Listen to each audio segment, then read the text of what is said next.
Assalamualaikum warahmatullahi wabarakatuh. Perkenalkan, saya Firna Apriani dari kelas A. Di sini saya akan menjelaskan mengenai A Golden Rules of Interface Design dari aplikasi Gojek. Sebelum kita beralih ke A Rules tersebut, sebelumnya kita harus tahu apa itu Gojek. Aplikasi Gojek merupakan aplikasi yang sangat bermanfaat untuk kehidupan sehari-hari. Selain fitur ojek online, masih banyak lagi fitur yang sangat bermanfaat untuk kehidupan sehari-hari kita. Gojek merupakan sebuah perusahaan jasa yang bergerak dalam bidang layanan jasa transportasi secara online yang dipesan melalui smartphone.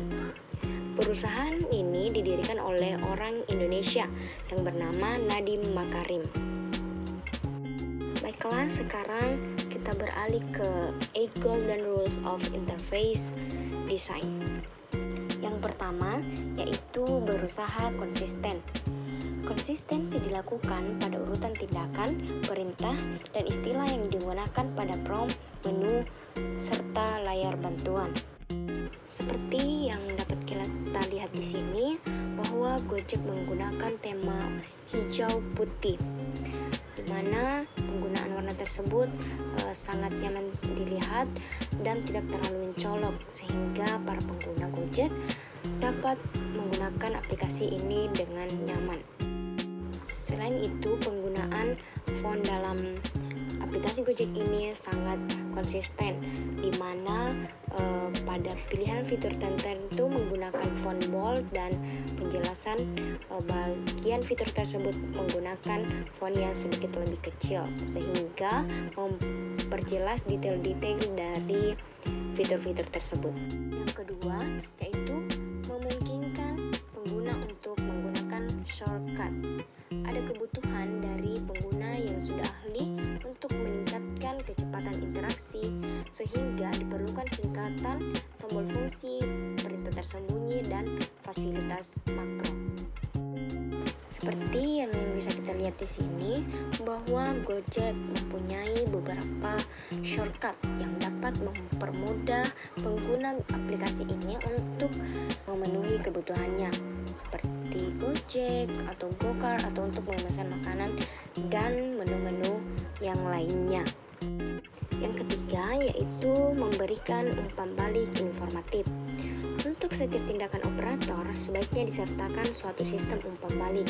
Misalnya muncul suatu suara ketika salah menekan tombol pada waktu input data, atau muncul pesan kesalahannya. Sebagai contoh, di sini ketika kita akan memesan makanan, aplikasi akan memastikan ulang apakah pesanan kita sesuai atau belum, agar customer dapat memastikan kembali pesanannya apakah sudah tepat atau tidak. Yang keempat yaitu merancang dialog untuk menghasilkan suatu penutupan. Umpan balik yang informatif akan memberikan indikasi penutupan bahwa cara yang dilakukan sudah benar dan dapat mempersiapkan kelompok tindakan berikutnya. Pada saat pemesanan ojek online, aplikasi akan menunjukkan beberapa langkah sebelum kita mendapatkan driver. Pertama-tama kita menentukan tujuan, di mana tujuan kita dapat menambah tujuan kita menjadi 2 atau lebih. Selain itu, kita juga dapat memilih metode pembayaran serta dapat mengklaim voucher yang ada pada aplikasi, serta kita juga dapat melihat memilih fitur perlindungan ekstra dari aplikasi Gojek itu sendiri. 5. Memberikan penanganan kesalahan yang sederhana. Sedapat mungkin sistem dirancang sehingga pengguna tidak dapat melakukan kesalahan fatal.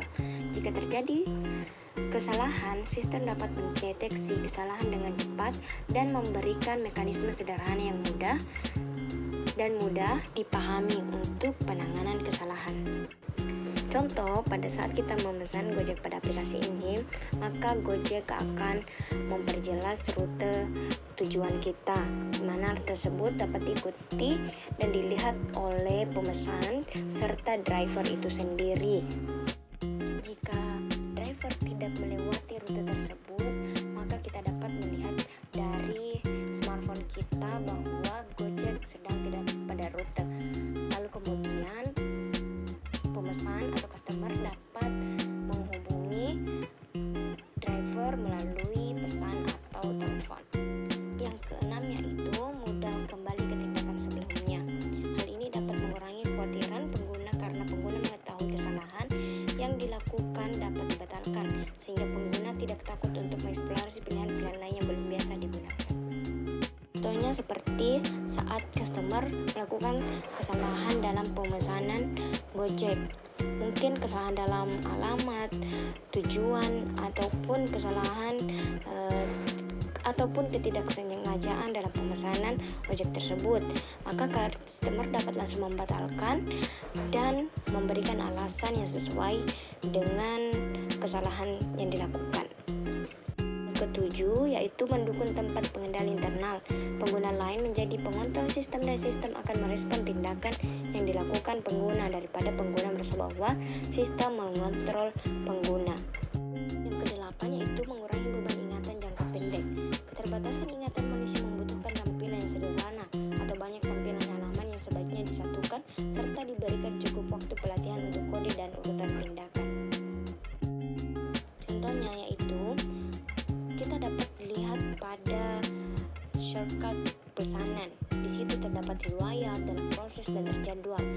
Jika kita lupa apa yang telah kita lakukan pada aplikasi ini, maka kita dapat lihat pada shortcut tersebut.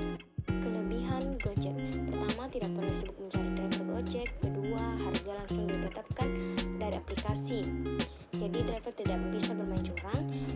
Ketiga, bisa cancel orderan. Keempat, jalan bisa sesuai petunjuk yang sudah diarahkan, bisa menggunakan jalan alternatif, bisa memesankannya untuk orang lain, driver mudah didapat, bisa dibayar menggunakan cara GoPay atau bayar langsung.